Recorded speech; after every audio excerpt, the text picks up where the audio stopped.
మా బ్రదర్ అయితే స్కూల్‌కెళ్తుందని చెప్పాను కదా! ఇంకా వెళ్తుందంటే ఇంకా ఈ ప్రైవేట్ వాళ్ళు ఊరుకుంటారా చెప్పండి. బుక్స్ అని, యూనిఫార్మ్ అని, ఇదని, అదని ఇంకా దొబ్బేస్తారు ఫీజులు.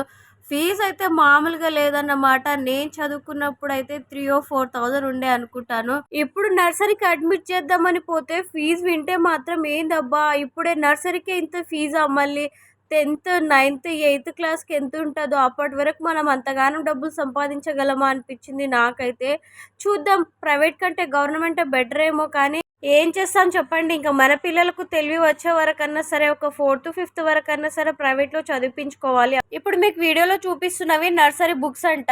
రేట్ ఎంతో తెలుసా? 1690 రూపీస్ అయింది. టోటల్ 1700 అన్నమాట. నర్సరీకి 1700కి టెక్స్ట్ బుక్స్ అవి కూడా ఎన్ని లేవు. 5 బుక్సే ఉన్నాయి. అందులోనూ ఒక డైరీ అయితే ఇచ్చారు.